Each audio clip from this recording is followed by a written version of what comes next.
Oui, Monsieur Dubois, nous reprenons et vous nous avez parlé de la situation et précisément où en est-elle aujourd'hui? Eh bien écoutez, après de nombreuses manifestations d'opposition à ce projet par la population, qui n'a pas été entendue par ses décideurs, ceux-ci ont persévéré et aujourd'hui validé à nouveau ce maudit projet et ils sont à la recherche des fonds qu'ils ont dans l'esprit, semble-t-il, obtenus à la fois du gouvernement actuel à raison de 40% d'on ne sait pas exactement quoi, de 40% par la région et les collectivités autres, locales, départements, etc. Et puis à la recherche de 20% manquants donc de l'Europe. Alors ces sommes-là sont des sommes évidemment imaginaires, puisque ce sont des pourcentages sur des sommes dont on ignore complètement le montant. On n'a pas de devis ni rien, donc on engage l'argent des contribuables, des Français, ainsi en pourcentage, ça ne coûte rien, mais sur des estimations très approximatives, et on sait souvent que dans ce genre de grands travaux, eh bien, les estimations sont très largement dépassées. Tout ça pour créer une nouvelle ligne à 7, 8, 9 km en parallèle de l'existante, qui n'est pas saturée, qui coûtera des milliards et des milliards, qui ferait le kilomètre au monde le plus cher, n'est-ce pas, pour quoi? Gagner un quart d'heure entre Marseille et Nice. Alors la situation, évidemment, elle est très dangereuse parce que coût environnemental, coût exorbitant sur le plan financier de l'argent des autres, car ce ne sont pas leur argent mais l'argent de la population, qui s'endetterait pour eux-mêmes mais aussi pour nos descendants, enfants, petits-enfants, etc., alors que le pays est criblé de dettes à un tel point. Et puis, danger pour la durée des travaux colossaux, des remblais à évacuer, des camions aller, venir, etc. Et donc des nuisances supplémentaires. Dans un projet, il faut raisonner de la façon suivante. Quel est l'intérêt, s'il y en a un?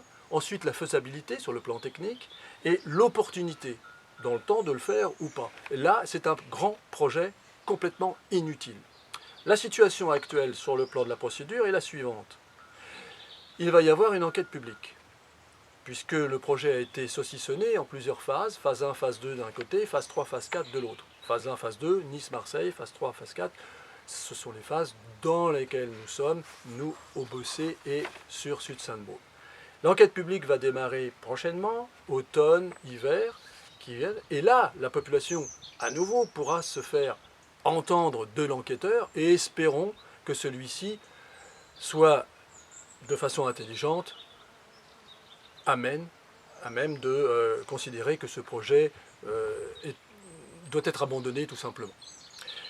Et si ce n'est pas le cas, eh bien, il y aura ce qu'on appelle une DUP, c'est-à-dire une déclaration d'utilité publique, prétendue publique, d'intérêt public, qui pourrait intervenir au courant de l'année prochaine.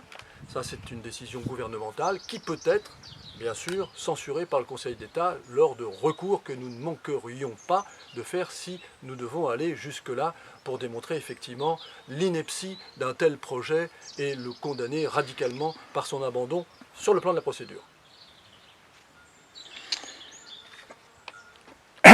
Donc, quel avenir pour contrer ce projet? Avenir procédural, puisque la procédure va être enclenchée. Nous ne pouvons dès lors pas imaginer que ces mêmes décideurs dont nous nous interrogeons de la motivation à l'insistance de faire un tel projet depuis des années. Là, nous nous interrogeons effectivement quels sont les intérêts de ces gens-là à persister dans un projet inutile. Et évidemment, nous laissons à la population le soin d'envisager les différentes réponses qui peuvent venir à l'esprit. Donc continuons le combat, si ce n'est dans la rue, eh bien dans les prétoires, pour obtenir satisfaction. Nous avons réussi à retarder ce projet, nous l'avons combattu et continuerons de le faire avec détermination, en espérant bien aboutir pour sauver la population de ce drame. Au niveau des élus, avez-vous toujours leur soutien? Oui, nous avons le soutien des élus locaux. Nous regrettons naturellement qu'ils ne puissent pas agir de façon plus dynamique, plus virulente, plus déterminée et déterminante pour contrer les décideurs. Les décideurs, comme je le disais au début de mes propos, que sont la région et les départements concernés, à savoir les Bouches-du-Rhône, le Var et puis les Alpes-Maritimes. Sachez tout de même que dans le Var, l'opposition est très forte et qu'il faudra beaucoup de persévérance à nos adversaires pour parvenir à installer ce maudit projet dans le Var. Et je suis de ceux qui pensent qu'il ne passera pas dans le Var. Il ne passera pas dans le Var. Il ne faut pas qu'il passe dans le Var. Et nous ferons en sorte que le décor que vous voyez derrière moi persiste, perdure pour la tranquillité des habitants qui l'apprécient fortement. Merci, Monsieur Dubois.